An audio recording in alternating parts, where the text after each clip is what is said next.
नारायणं नमस्कृत्यं नरं चैव नरोत्तमं देवी सरस्वती व्यासं ततो जयामुदीरयेत्। हरे कृष्णा। आप सभी का स्वागत है श्री विष्णु पुराण कथा श्रृंखला में। तो अभी तक हमने 9 अध्याय का श्रवण किया है। आज हम 10वें अध्याय का श्रवण करेंगे। भृगु, अग्नि और अग्निस्व तत्वादि पितरों की संतान का वर्णन। श्री मैत्रेय उवाच। हे मुने, मैंने आपसे जो कुछ कहा वह सब आपने वर्णन किया है। अब भृगु जी की संतान को लेकर संपूर्ण सृष्टि का आप मुझसे फिर वर्णन सुनिए। श्री पराशर बोले, भृगु जी के द्वारा ख्याति से विष्णु पत्नी लक्ष्मी जी और धाता विधाता नामक 2 पुत्र उत्पन्न हुए। महात्मा मेरु की अयाति और नियाति नामनी कन्याएं धाता और विधाता की स्त्रियां थीं। उनमें उनके प्राण और मृकंडू नामक 2 पुत्र उत्पन्न हुए। मृकंडू से मार्कंडेय और उनसे वेद शिरा का जन्म हुआ। अब प्राण की संतान का वर्णन सुनो। प्राणस्य धृतिमान पुत्रो राजवंशस्ततो भवत् ततो वंशो महाभागा विस्तारम भर्गवो गता। प्राण का पुत्र धृतिमान और उसका पुत्र राजवान हुआ। हे महाभाग, उस राजवान से फिर भृगुवंश का बड़ा विस्तार हुआ। पत्नी मारीचे संभूति पौर्णमासा सुयात विरजा पर्वतश्चैवो तस्य पुत्रो महात्मना। मारीच की पत्नी संभूति ने पौर्णमास को उत्पन्न किया। उस महात्मा के विरजा और पर्वत 2 पुत्र थे।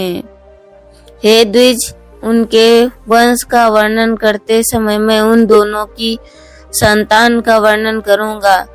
अंगिरा की पत्नी स्मृति थी। उनके सिनीवाली कुहू, राका और अनुमति नामक की कन्याएं हुई। अत्रि की भार्या अनुसुईया ने चंद्रमा दुर्वासा को योगी और दत्तात्रेय निष्पाप पुत्रों को जन्म दिया। पुलत्स्य की स्त्री प्रीति से दत्तोलिका जन्म हुआ, जो अपने पूर्व जन्म में स्वयंभू मनु मनवंतर में अगस्त्य कहा जाता था। प्रजापति पुलह की पत्नी क्षमा से कंदर्प, उर्वरियान और सहिष्णु ये 3 पुत्र हुए। क्रतु की संतति नामक भार्या से अंगूठे के पौरुओं के समान शरीर वाले तथा प्रखर सूर्य के समान तेजस्वी वाल्य खिलादि 60,000 उर्वरेधा मुनियों को जन्म दिया। वशिष्ठ की ऊर्जा नामक स्त्री से रज गोत्र ऊर्ध्व बाहु सवन अनग सुतपा और शुक्र ये 7 पुत्र उत्पन्न हुए। ये निर्मल स्वभाव वाले समस्त मुनिगण तीसरे मनवंतर में सप्तऋषि हुए। पावमानम, हे द्विज, अग्नि का अभिमानी देव जो ब्रह्मा जी का ज्येष्ठ पुत्र है, उसके द्वारा स्वाहा नामक पत्नी से अति तेजस्वी पावक, पावमान और जल को भक्षण करने वाले सूची ये 3 पुत्र हुए। इन तीनों के प्रत्येक 15-15 पुत्रों के क्रम से 45 संतानें हुई। पिता अग्नि और उनके 3 पुत्रों से मिलकर ये सब अग्नि ही कहलाते हैं। इस प्रकार कुल 49 अग्नि कहे गए हैं।